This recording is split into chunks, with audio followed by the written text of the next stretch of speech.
Alright, this is a quick home inspection overview of Unit 101 here in Apache Junction. So we're gonna start right here on the roof. It's obviously metal roof, and it looks like it could use a sealant.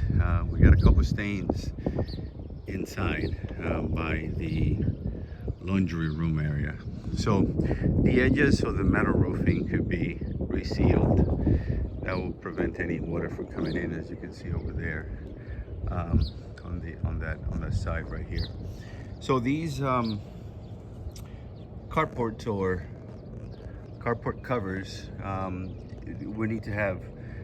This is basically also a gutter, so it will have to be cleaned. There's a lot of debris in here. There's not necessarily downspouts on them, but you can see there's stuff growing here because the water is not draining because of all the debris. The same thing on the east side. They both have to be cleaned. So we'll continue on the outside, and then we go inside and finish up inside. So I start in one corner of the unit. I treat it just like I would treat any other home. So I went underneath here. I removed these panels, and I was able to run the water, make sure that nothing's leaking. So I removed these panels right here, got underneath. The unit is strapped, so that's a good thing. Hurricane straps, or it's tethered in case of a burst. Here's the corners that the edges probably will have to be sealed. Okay, so the hot water heater, a couple things in here. This union right here is corroded, and they're using a hose to drain the TPR valve. That's a temperature relief valve. This signs here of termite damage, and there's also some termite tubes underneath in the crawl space. Coming all the way around, this is a shut-off valve. We recommend a ball valve instead of a gate valve because the gate valves fail. We are not allowed to touch them because they're breaking our hands. So most likely that one also has to be replaced. It was hard to even turn. So meter, what we do is we look inside here, make sure that the meter is not turning. And if it's turning, it means we have a leak, but it was not turning. These air conditioning units is pretty dated and old, and it's based on the serial number. I'll be able to tell the age on the report.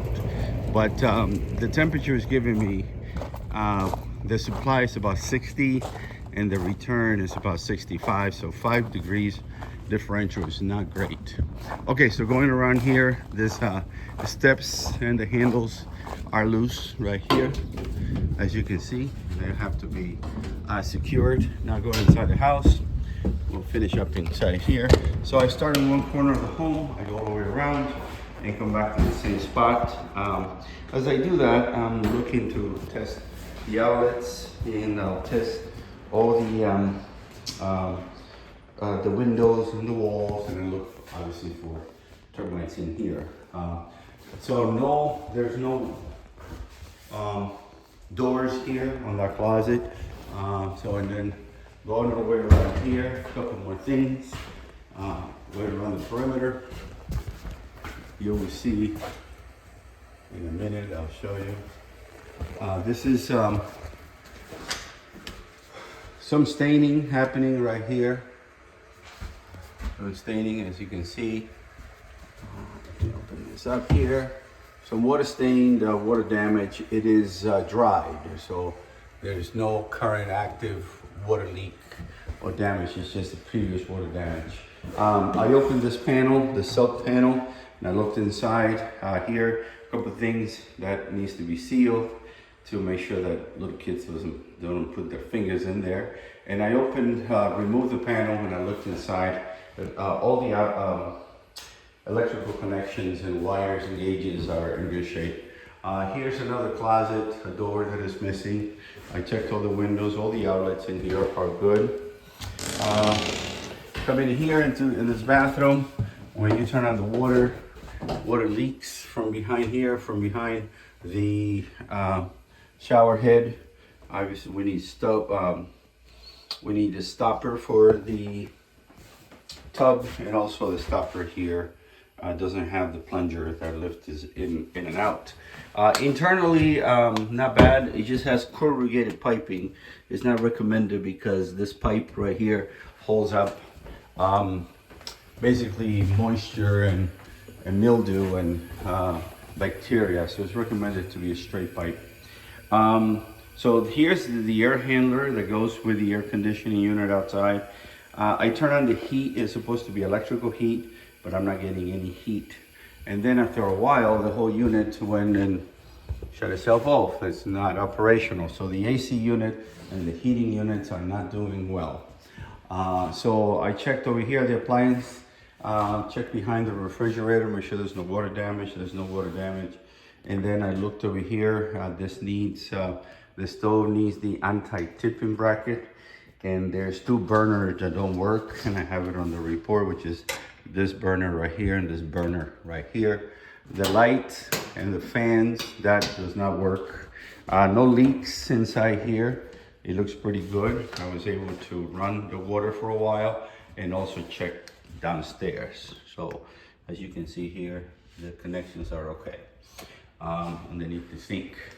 So basically that concludes the inspection. You just have some maintenance issue, and the air conditioning unit might need to be looked into, and the heating unit might need to be looked into. So I'll give you a quick wrap up. The roof would need some sealant to make sure that nothing comes through.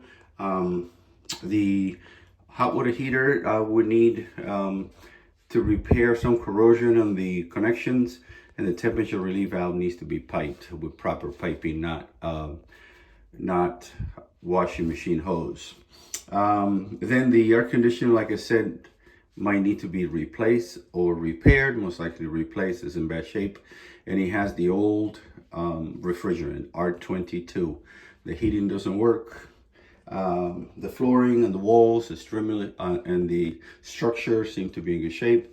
And downstairs, I did not see any leaks in the crawl space, but we would need some insulation because it was removed to do some repairs, like plumbing repairs. All right. Electric wise, all the outlets work, and they have GFCI when it's close to the water source. So that's a good thing. All right. I hope it helps. I'll send this report. This video will follow a written report. All right, thanks. Have a great day.